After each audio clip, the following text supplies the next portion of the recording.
নবীর রওজা শরীফের কাছে গিয়া নবীকে উদ্দেশ্য করে কোনো কথা বললে, নবীর কাছে কিছু চাইলে বলে শিরিক।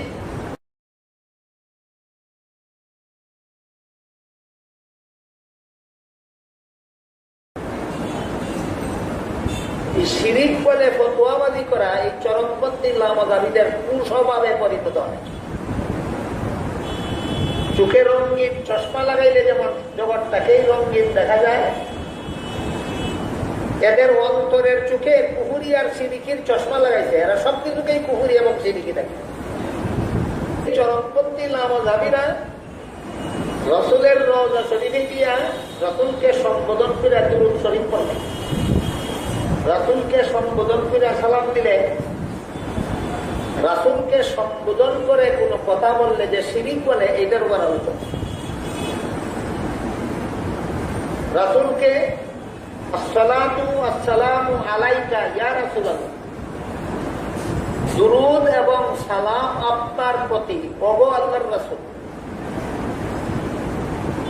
ওগো আল্লাহর রাসূল, আমি আপনার কাছে আপনার সুপারিশ চাই। এই কথাগুলি বললে বর্তমান সমাজে একদল চরমপন্থী লামাযাবি আছে যে এই কথাগুলি নজর দেবে গিয়া বললে মুশরিক হয়ে যাবে। কেন? মরা রাসূলের কাছে তুমি কি চাও? আল্লাহ হইলেন জিন্দা, যা চাইতার আল্লাহ যাবে চাও।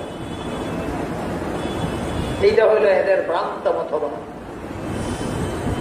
আমরা রওজা শরীফে গিয়া রাসূলের কাছে যা কিছু চা বুঝে থাকলে বলুন, মরা রাসূলের কাছে চাই না জিন্দা রাসূলের কাছে চাই?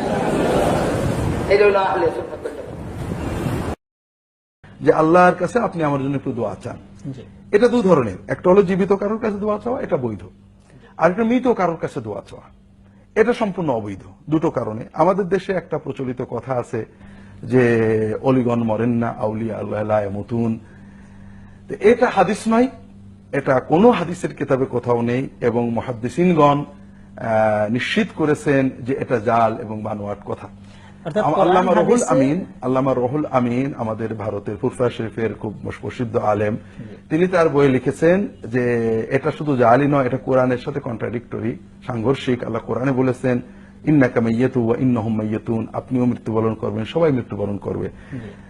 কাজেই এছাড়া রাসূল পাক সাল্লাল্লাহু আলাইহি ওয়াসাল্লাম সাহাবীগণ নবীজির জীবদ্দশায় তার কাছে দোয়া চেতেন সবসময়, কিন্তু তার ওফাতের পরে কোন সাহাবী, খলিফা আবু বকর এত বিপদে, ওমর এত বিপদে, আলী এত বিপদে, ওসমান বিপদে, রাষ্ট্র পরিচালনা কেউ দলগতভাবে অথবা ব্যক্তিগতভাবে রওজা শরীফে যে রাসূল পাক সাল্লাল্লাহু আলাইহি ওয়াসাল্লামকে দোয়া চেয়েছেন আনুষ্ঠানিকভাবে অথবা ইনফিরাদি ভাবে করতেও পাবেন না।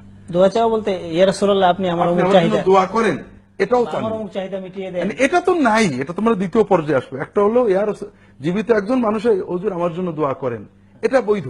কিন্তু মৃত একজন মানুষের কবরে যে বলা হুজুর আমার জন্য দোয়া করেন, এটাও তারা কখনো করেননি। অর্থাৎ তিনি আমার কথা শুনে আমার জন্য দোয়া করবেন, এই চিন্তাটাই ইসলামে কোথাও। কিন্তু যারা দোয়া চান নবীজির কাছে, যে তারা তাদের দলিল দিতে চান যে নবীজি তো মরেননি, এবং এটা তো হাদিসে আছে যে নবীগণের জিসিম মাটির জন্য হারাম। তা ঠিক আছে, রাসূল পাক সাল্লাল্লাহু আলাইহি ওয়াসাল্লামের ওফা মানে বারযাখী হায়াত আছে, এটা অন্য বিষয়। আমাদের দিন বুঝতেই তো সুন্নত লাগে, আর সুন্নতকে বুঝতে সাহাবীগণ লাগে। শহীদরা জীবিত, এটা হাদিস কোরআনে আছে। তাই বলে কোন সাহাবী কখনোই শহীদদের কাছে দোয়া চাননি। রাসূল পাক সাল্লাল্লাহু আলাইহি ওয়াসাল্লাম বারযাখী হায়াত হাদিস শরীফে প্রমাণিত, কিন্তু কখনো কোন সাহাবী রাসূল পাক সাল্লাল্লাহু আলাইহি ওয়াসাল্লামের হায়াতের অজুহাত দিয়ে তার কাছে দোয়া চাননি। জীবিত অবস্থায় তারা সবাই দোয়া চেয়েছেন, কোনো চাহিদা মিটাবার আবেদন করেননি। দুই নম্বর কথা, এই আল্লাহ গায়রুল্লাহর কাছে দোয়া চাওয়ার দ্বিতীয় যেটা পর্যায়, সেটা তার কাছে আবেদন জানানো। অর্থাৎ আপনি আমাকে দয়া করেন, আমার রোগ মিটিয়ে দেন, আমার দিকে তাকান, আমার একটা সন্তান দেন, এই দোয়াটা সম্পূর্ণ শিরক। আমরা কোরআনে দেখতে পাই যে কাফেরদের শিরিককে মূলত দোয়া বলা হয়েছে। কাফেরদের শিরিকটাই ছিল যে বিপদে আপদে তারা যাদেরকে তারা মানে আল্লাহর প্রিয় মনে করত, ইব্রাহিম, ইসমাইল, জিব্রাইল, মিকাইল, লাত, মানাত, উজ্জা, হাবল, ইয়াগুস, ইয়াউক, আনাস, এদেরকে বিপদে পড়ে ডাকতো। এই জন্যই কোরআনে শিরিককে দোয়া বলা হয়েছে। কাজেই আল্লাহ ছাড়া কাউকে বিপদ কাটিয়ে দিতে পারেন এরকম চিন্তা করা বা বিপদে পড়ে তার কাছে আবদার করা, এটা শিরক। অর্থাৎ এটাকেই যখন থেকে মুসলিম সমাজে এটা তৈরি হয়েছে, তখন থেকে মুসলিম উম্মার প্রাজ্ঞ আলেমগণ এটাকে শিরক বলেছেন। শাহ ওলিউল্লাহ মুহাদ্দিস দেহলভী, শাহ আব্দুল আজিজ মাহমুদ দেলবি, সৈয়দ আহমদ বেরলবি বা অন্য সকল আলেম বাড়ি লিখেছেন আল্লাহ ছাড়া কারোর কাছে সাহায্য চাওয়া গায়েবী সাহায্য জি। চাওয়াটা দুই রকমের, একটা লৌকিক, জি, আপনি মানুষের কাছে একটা বিষয় চাচ্ছেন যে মানুষ ওটা পারে, জি। ওটাও হাদিস শরীফে বলা হয়েছে আল্লাহ ছাড়া কারোর কাছে চাইবে না। সাল্লাল্লাহু কুল্লা শাইইন হাত্তা শিসা ইদান খাতা হাত্তা আল মিলহ, তোমরা সবকিছু আল্লাহর কাছে চাইবে, মানুষের কাছে নয়। তোমার জুতার ফিতা ছিঁড়ে গেলে আল্লাহকে বলো, তোমার লবণের অভাব হলে আল্লাহকে বলো, আল্লাহ না দিলে কেউ দিতে পারে না, আল্লাহ দিলে কেউ ঠেকাতে পারে না। এই লৌকিক বিষয়গুলো মানুষের কাছে চাওয়া যায়, তারপরেও আল্লাহ পছন্দ করেন যে সেটা মানুষ তার কাছে চাক। আর যেটা অলৌকিক, কারোর কোনো অলৌকিক ক্ষমতা আছে বা কেউ আমাকে বিপদ কাটিয়ে দিতে পারে, এই চিন্তা চেতনা এবং এই চিন্তায় কাউকে ডাকা, কারোর কাছে সাহায্য চাওয়া, এটা সম্পূর্ণ শিরক। রাসূল পাক সাল্লাল্লাহু আলাইহি ওয়াসাল্লাম যে শব্দে আল্লাহকে ডাকতেন, এটা যদি আমরা ডাকতে পারি, নবীজি কিছু শব্দ শিখিয়েছেন ইসমে আযম হিসেবে, যে এই কথা বলে যদি আমরা আল্লাহর কাছে দোয়া করি,